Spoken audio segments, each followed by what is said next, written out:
So we live now in an era in which people are being accused of crimes, indiscretions, harassment, and even inappropriate social media posts that actually occurred many years ago. The Me Too movement is a reminder that there is no statute of limitations on accountability. Sometimes it takes a seismic social shift to let us know sometimes that what should seem obviously wrong is wrong. But in the social angst of accountability that we are feeling now, the question of forgiveness is being raised. Namely, what does it take for someone to be forgiven? Several months ago, the writer and director of the hit Guardians of the Galaxy movies, James Gunn, I don't know if you know about James Gunn, he was fired from the third movie that was in production over tweets from 10 years ago. Now, in his statement, here's what Gunn said. My words of nearly a decade ago were at the time totally failed and unfortunate efforts to be provocative. I have regretted them for many years since. Not just because they are stupid, not at all funny, wildly insensitive, and certainly not provocative like I had hoped, but also because they don't reflect the person I am today or have been for some time. Should James Gunn be forgiven for his offensive tweets posted 10 years ago? Should the studio allow him to continue his involvement with the movies? The question surrounding Gunn is relevant for many people. It's not just actors and politicians, but it's about your family and friends. Right? Namely, the question is, how forgiving do we need to be, and what is required to be forgiven? Those are the questions so relevant today. When it comes to forgiveness, it's important to know that in the Jewish tradition, forgiveness is not granted as much as it is earned. We live in a time in which people blame the wrongful acts they've committed on physical, emotional, or medical conditions. Without accepting any of their actions, they enroll in rehabilitation programs as a means of cleansing away their sins. The inability to acknowledge fault and accept blame is nothing new. It's from the beginning of time. You know the story of the Garden of Eden and Adam and Eve who eat of the tree. You know it's Eve who blames the serpent and Adam who blames Eve. There's no accountability.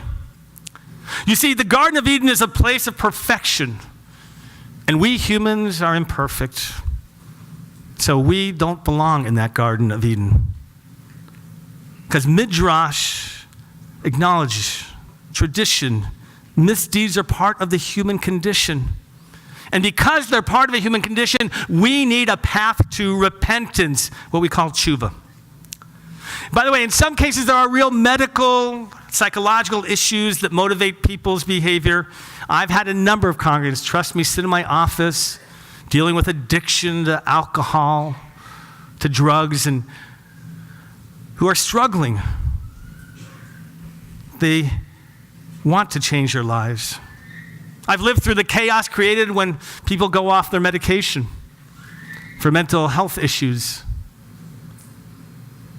But even with these important issues that deal with health and mind and body, any system that talks about repentance includes the repentant process. To change means you have to own up to what you have done. But very often, people are not prepared to do that. In order to understand the concept of forgiveness, we need to distinguish it from repentance. Repentance, forgiveness. Two different paths that we're going to talk about. When I use the word repentance, by the way, how many of you think about it? Raise your hand. How many of you put this in a religious context? Right? Like, this is what you do. When you have sin, you repent. Right? Raise your hand. All right? I looked for a synonym for repentance, and I couldn't find one that I thought was better. I found regret, remorse, penitence, contrition, shame, penance, The problem is that they don't describe those words. They don't describe the process of owning up to what you've done, feeling the remorse about what you've done, and trying to make it different. Now, why not? Maybe because we live in a secular world in which you can't imagine that you need a process to change. We need to be able to think in that context of what it means to have repentance. And so when I use that language today, it's going to be in a non-religious context, simply in terms of what it means in our own lives. So let me begin with my understanding of the difference between repentance and forgiveness. Repentance is the process that the wrongdoer must go through. It's a journey on which we, when we've done it wrong, embark upon that begins with acknowledging that the act is wrong, an apology to the person we've wronged, and finally working to undo the harm that we have created. Trying to be a better person. That is the process of repentance. Forgiveness is on the other side. It's the process we go through on our journey to be healed when something is committed against us, when we have been wronged.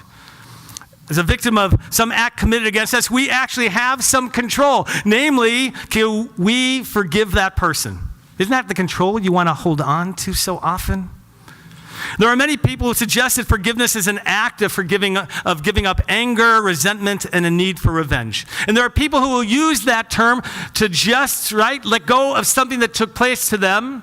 Christianity posits this idea that you can have forgiveness without an apology. I personally reject that idea. But I want to give you another term, and that's what I call letting go. You see, when someone has wronged you, you can let go.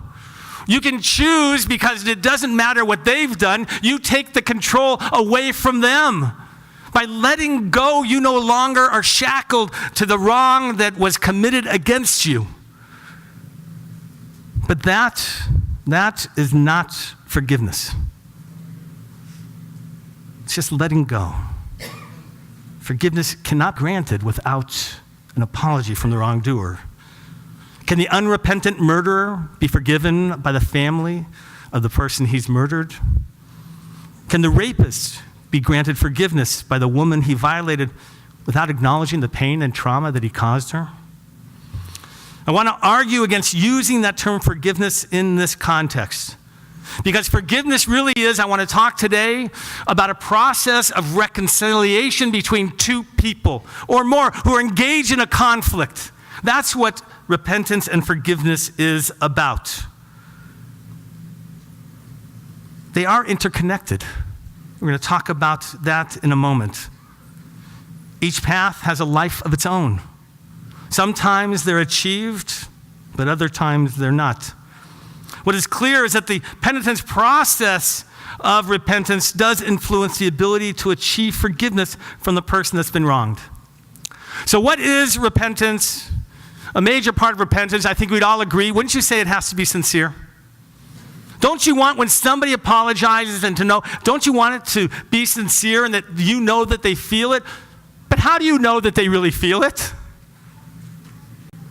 You can't, can you sometimes? Because it's an outward symptom of an internal feeling. And we don't have the ability to see inside them. Apologies are at the heart of repentance.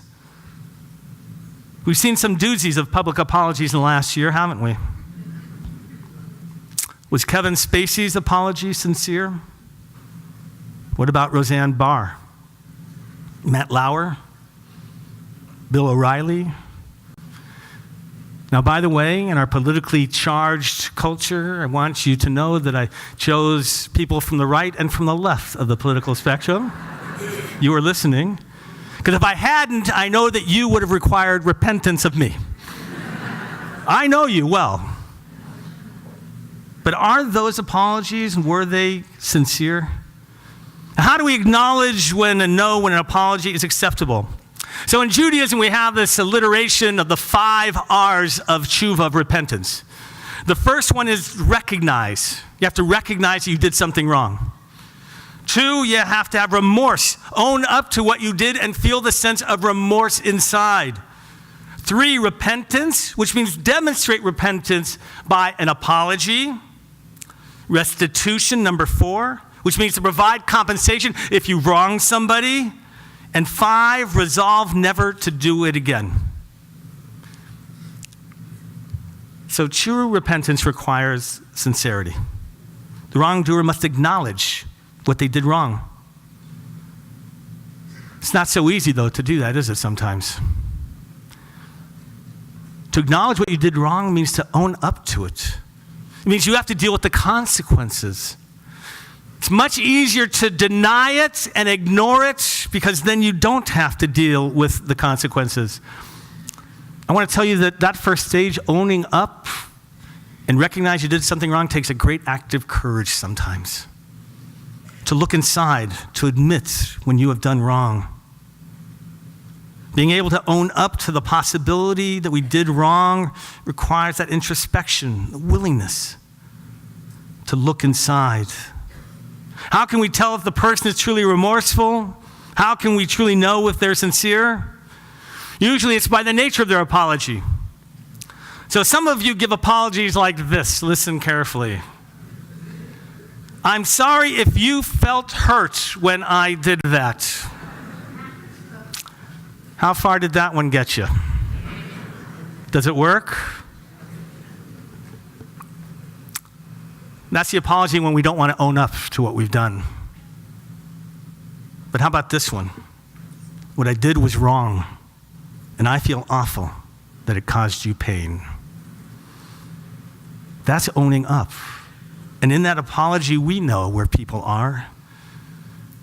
The press release from an actor that acknowledges that he, quote, is taking the time necessary to seek evaluation and treatment, and no other information is available at this time, is not an apology.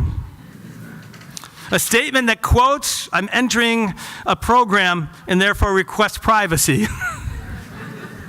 is not an apology. The first 3 R's of recognize, remorse, and repentance, the apology, are essential to forgiveness. But people, very often, believe that this is the end of the process of repentance and not the beginning. They feel the apology is what you get to and that you're done. The words came out, come on, I'm sorry, believe me. But it's not always that case, and you know that. See, the first 3 R's are supposed to get you there. But it's the last 2 R's that are truly the repentant path. And what does it mean to then give restitution? Well, if you stole something from somebody, it's obvious you have to pay them back. If you hit their car and didn't tell them, you've got to own up and make those repairs. But I want to suggest, though, that restitution is not just financial, because restitution has to do with repairing and undoing what you did. So, by the way, if you created conflict between 2 people, you should be trying to repair that act. If you did something wrong to harm someone's reputation, you need to figure out how to make that right. It's not enough to apologize to that person. And even when you feel it, those words are just words. Repentance is part of an action. And that's why when we get to the end of the story, we'll understand what it means in today's world. See, the 5th R, resolving not to do it again, that's something many people say but don't live up to it. They promise to be patient next time, but they can't change. Resolving not to do something again must be backed up with action. If you've cheated, if you've lied, you have to show that you have changed, not just said you would. Maimonides, by the way, the great medieval philosopher, says that true repentance is not achieved until, by the way, you're in the same situation where you did the wrong, and this time you do it right. That's the liberation of true repentance. And that's when people know that you have changed. See, forgiveness is different. Forgiveness, if a person follows the steps of repentance, Do we have to forgive that person? Some of you might know that the rabbis mandated this process of asking people 3 times. If you go to them, and by the way, it's very clear to the rabbis, you just don't go on your own. By the way, you have to take 3 people with you to witness that you asked that person for forgiveness. So you go the first time, and they say, no, not ready, sorry. You go back a second time and a third time with a sincere apology. According to rabbinic tradition, you are forgiven. By the way, some traditions even say that it's on the person you've wronged in not giving you forgiveness that they have now sinned. By the way, Maimonides, just to set this straight, Maimonides says that if you've wronged your rabbi, this is true, you have to apologize forever. 3 times is not enough, I swear. This idea of apologizing 3 times, I've studied it many times as a rabbi, and I always thought it was about getting the wrongdoer to get to that place where they really acknowledge it, where they are sincere finally, each time more and more sincere, and they see the pain that you've caused. But I've come to understand perhaps a different understanding. I want to suggest that this process is in part to allow the person who's been wronged time to be able to forgive. Don't you need time to really grant forgiveness? Not just letting go, but truly to forgive somebody. And maybe during those times in which you've rejected the person, maybe you see that that they have changed. Maybe you see that they are new. I love this idea that the rabbis are allowing us time to go through the process of forgiveness. Sincere forgiveness requires time, just as sincere repentance does. By the way, sometimes forgiveness just isn't possible. And I know that. I've had people in my office so badly hurt that they just can't give that forgiveness.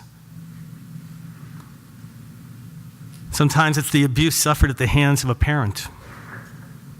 Sometimes it's the dishonesty of a spouse. The closer that relationship, the greater the hurt. The greater the hurt, the harder to forgive. More than letting the wrongdoer off the hook, forgiveness sets us free when we can give it. We acknowledge, by the way, that the world can't go back to the way it was. That's not what forgiveness is about. It's not about reversing time and going back. We continue on forward. The energy that we once used to hold that resentment and anger can be applied and now in a positive direction. Do you all agree that you have a finite amount of energy to expend on any given day, in any given life? Do you agree? So imagine freeing up that negative energy and being able to apply it in a positive direction of your life. How liberating is that? Therefore, the question really is, how long do you want to hold that person accountable? Isn't that what it's often about? How long do you want to punish them? In truth, I'm going to tell you, there's no objective timetable. It's a complex formula, far beyond my understanding. But it has something to do with the severity of the wrong committed, the severity and the sincerity of the repentant person, and the ability of that person who is wrong to be able to forgive. It's a very complex formula, greater than any IT algorithm that one could imagine. What is clear is that an apology followed by a stint in rehab should not be considered to be a formula for immediate forgiveness. The penitent and the person wrong must both travel their own journey, and sometimes these paths don't intersect when you think that they should. Sometimes a penitent deserves to be forgiven, but sometimes that pain is just too great. The closer the relationship, the greater the violation, and the greater the pain. The people closest to you will hurt you the most. The people that you should forgive, that are closest to you, will be the hardest to forgive. I've seen those people locked in the ability and inability to give forgiveness. Forgiveness is not automatic. It doesn't come in an instant. And not just because you realize that you've done wrong. Forgiveness in a relationship means that you can reset it with new possibilities for growth. It can never be the same. But with honesty and rebuilding, the relationship can become strong again. Never the same. We can't undo the harm we've caused. But it can be different. Different is what we have to accept. Today, in a world of text messaging, Amazon same-day delivery, instant everything, people want instant forgiveness. Isn't that true? Just issue a statement of a changed life. That's often the price of forgiveness, isn't it? That we see the hurt that they caused us has actually created change in them. That's when we're likely to give forgiveness. What about our society? Have we become too harsh in our punishment, in our judgment, too unforgiving of people being able to change, too punitive to allow for repentance? There's a rabbinic midrash that says that when God first tried to create the world, he tried to create it with only judgment. And God saw that he couldn't create a world just with judgment. So God tried to create a world with just compassion and saw that it couldn't exist with just compassion either. So God created a world with both qualities, judgment and compassion, but made compassion stronger. We have to believe that people can change. That's what these 10 days of repentance are about.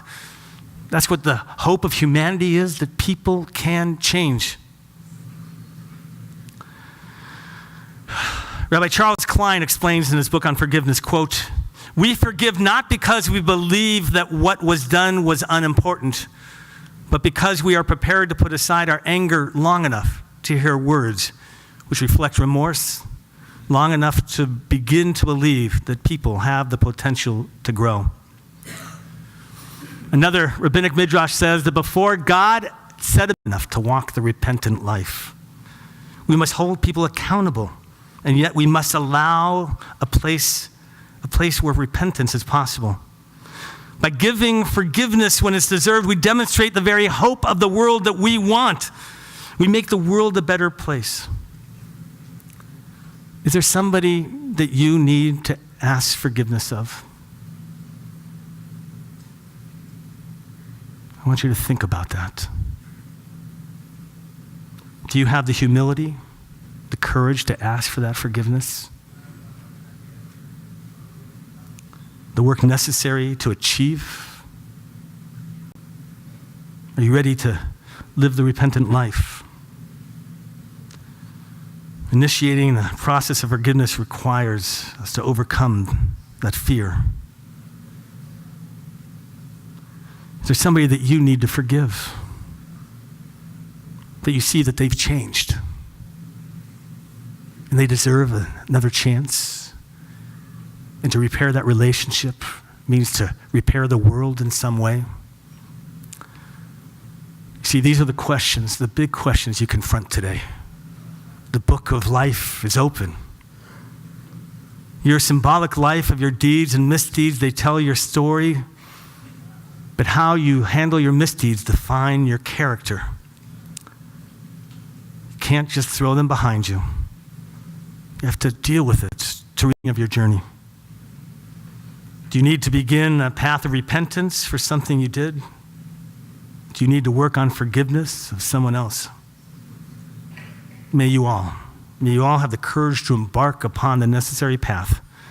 May this be a year of repentance and forgiveness for us all. And let us say, Amen.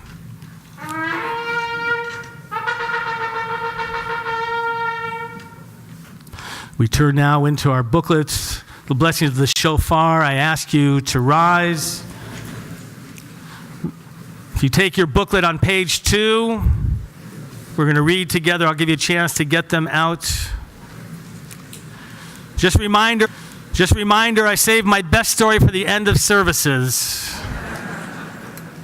I saved one nugget just for those diehards who stay at the end, but I'm not sure why I mention it at this moment. But let us read together, top of page 2. The shofar is a unique symbol of the high holy days. It calls us today, and the shofar notes try to move us to action. It is calling out to us to change. The Musaf service is divided into 3 sections, Malchuyot, Zichronot, and Shofrot, which provides the opportunity to hear 100 notes of the shofar. We pray that during these high holy days, we hear the urgency of each note, examine our lives. Let us take the time to check our priorities, remember who we are called to be, and find the strength to act on the call of the shofar. Kain Yehi Ratzon, so it may be God's will. You may be seated. We join together in the song Shema, Can You Hear? So this version is a little abbreviated, so we're going to start at the beginning of the song, then we're going to go up to the top, and then go to the chorus. You'll see what I mean. From days long ago, we searched for direction, finding a flow, a source of connection. What does it mean to every generation? Altars and kings, a light to the nation. So for you, if it's a struggle, ancient word you can't keep to grasp, close your eyes and listen to the voices of ages past. Can you hear it? Can you feel it? Echoing through time. Can you pray it when you say it? Are the words alive in your mind? Can you hear it? Can you feel it? Echoing through time. Can you pray it when you say it? When you close your eyes and listen, is it more than just a voice from the past?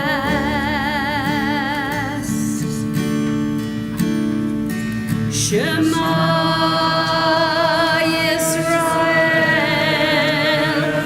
Adonai Eloheinu, Adonai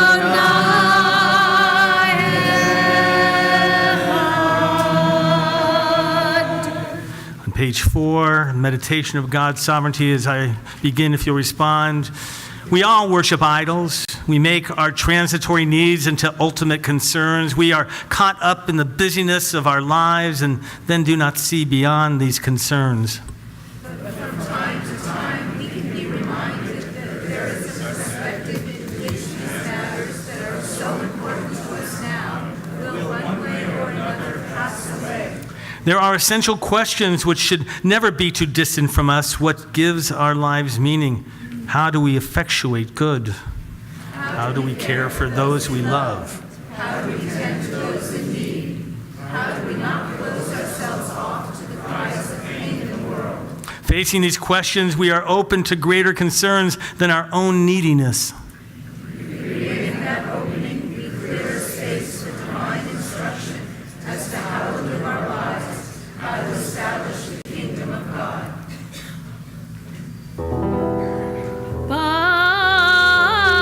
Baruch atah Adonai.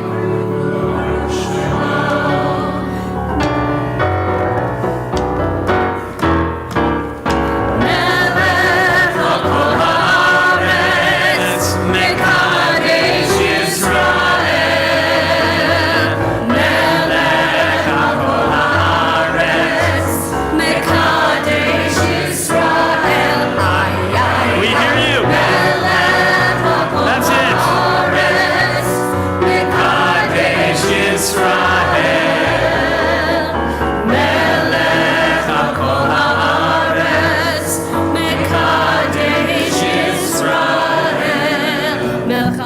haaretz mekadesh Yisrael v'yom hazikaron.